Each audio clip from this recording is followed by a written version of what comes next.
December থেকে জুনের মধ্যে, তাহলে কেন বিএনপি আস্থা রাখতে পারছে না? কখনো সিন্দাবাদের মানে সিন্দাবাদের বুড়ো বলছেন, কখনো বলছেন কুকুরের মুখ থেকে এখন বাঘের মুখে, মানে আরো বিপজ্জনক কিছুর মুখে পড়েছেন। এরকমটা বিএনপি কেন বোধ করছে? যমুনা অভিমুখে লং মার্চের কথাও চিন্তা করতে হচ্ছে তাদের কেন? রাজনৈতিক দলের আহ, যে বক্তব্য দেওয়ার প্রক্রিয়া সেটা বাংলাদেশে একটু ভিন্ন। তারা সবসময় যে খুব যুক্তি দিয়ে বক্তব্য দেন সেটা নয়।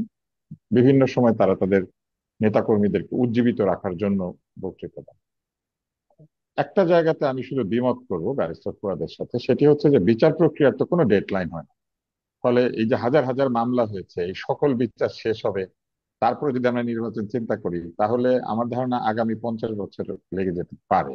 কারণ বাংলাদেশের যে বিচার ব্যবস্থার গতি, সেই গতি সম্পর্কে আমাদের নিশ্চয়ই ধারণা আছে, এবং আমার চাইতে বেশি ধারণা আছে, যেহেতু তিনি আইনজীবী, তিনি আরো ভালো জানেন যে বাংলাদেশের বিচার ব্যবস্থার গতি প্রকৃতি কেমন।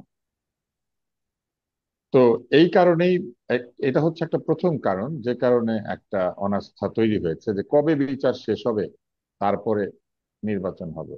আহ, এটা হচ্ছে একটি। দ্বিতীয় হচ্ছে আইন কিন্তু শৃঙ্খলা আমি একটু পরিস্থিতি। দুঃখিত, আমি একটু প্রশ্ন তারপরে আপনার কাছে করি যে কবে বিচার শেষ হবে সেটা যেমন একটা দাবি আছে যে বিচারের আগে নির্বাচন নয় বা সংস্কারের আগে নির্বাচন নয়, এরকম রাজনৈতিক দলগুলোর দাবি, কিন্তু ডক্টর ইউনূস তো বলছেন যে ডিসেম্বর থেকে জুনের মধ্যে নির্বাচন।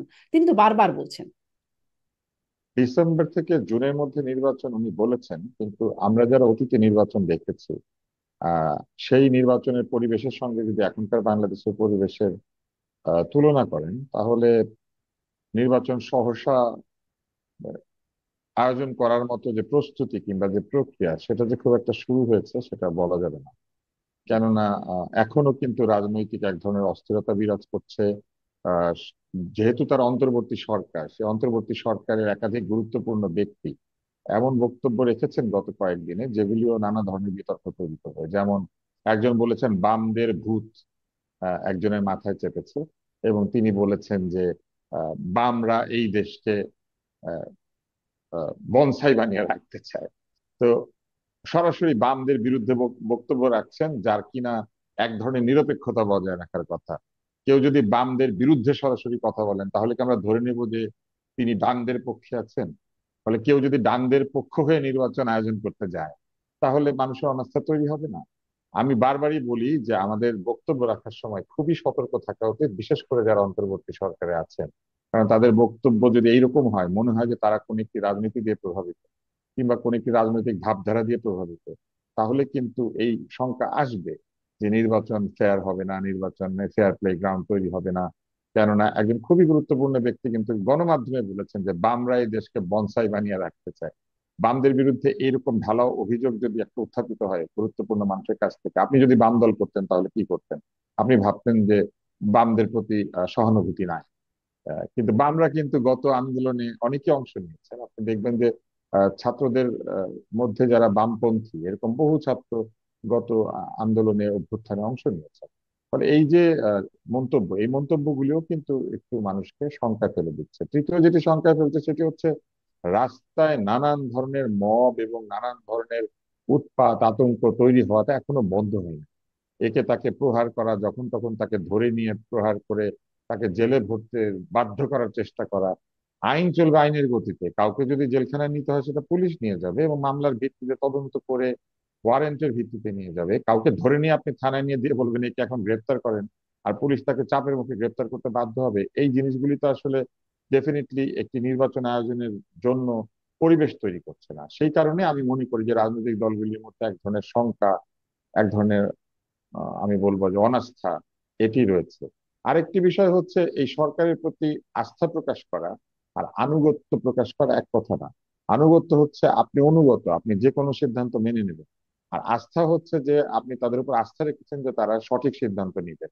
যদি তারা সঠিক সিদ্ধান্ত না নেন, তখন তো এরকম কথা উঠতেই পারে, কেউ না কেউ বলতেই পারেন যে আমরা এইটা মানি না, অথবা এইটার জন্য আমরা সেখানে যাব, ঘেরাও করবো। আর ঘেরাও করাটা তো বেশ একটা রীতিতে পরিণত হয়েছে। আমরা দেখি যে এই সরকারকে যারা নিয়োগ দিয়েছে তারাও গিয়ে ঘেরাও করে, আবার এই সরকারকে যারা নিয়োগ দেয় নাই তারাও ঘেরাও করার কথা জি। বলে।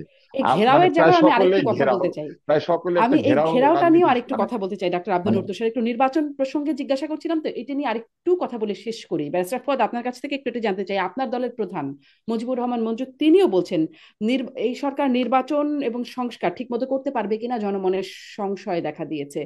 আহ প্রশাসনের উপর নিয়ন্ত্রণ নাই, আইন শৃঙ্খলা বাহিনী আইন শৃঙ্খলাকে এখনো নিয়ন্ত্রণে আনতে পারে না এই সরকারে, এই বিষয়গুলোকে তিনি উল্লেখ করে এমন মন্তব্য করছেন। সংশয় আপনারাও কেন পাচ্ছেন? সংশয় না হওয়ার তো যথেষ্ট যৌক্তিক কারণ আছে। কারণ হচ্ছে যে 16 বছরের একনায়কতান্ত্রিক শাসন ব্যবস্থায় তো রাষ্ট্র ভেঙে যায়। রাষ্ট্র ভেঙে গেলে যেটা হয়, কোনো প্রতিষ্ঠান তো আসলে ফাংশন করে না। আমরা কোর্ট কাচারিতে দেখতে পাচ্ছি যে প্রায় এই ফ্রাস্ট্রেশন আসে। আচ্ছা, গণ অভ্যুত্থান হয়েছে, কিছুই তো পরিবর্তন হয়নি। আচ্ছা, গণ অভ্যুত্থান হয়েছে মানে কি দেশের 20 কোটি মানুষ ফেরেশতা হয়ে গেছে? যে সকল জাজরা ঘুষ খেতেন তারা কি ফেরেশতা হয়ে গেছে? যে সকল আইনজীবীরা বেঞ্চে ক্লার্কে কাছে টাকা পয়সা দিয়ে লেনদেন করতেন তারা কি ফেরেশতা হয়ে গেছে? যেই সকল লয়াররা বাংলাদেশে 2 নম্বরি 9 নম্বরি সব করেছেন তারা কি সেগুলো করছেন না? করছেন। একদল লয়ারের বদলে এখন আরেক দল লয়ার কোর্টে গেছে ব্যাপক মাস্তানি করতেছে। দিবেন না কেন? দিতে হবে, এতদিন তো দেন নাই। এতদিন তো অমুকদেরকে দিয়েছেন, এখন দিবেন না কেন?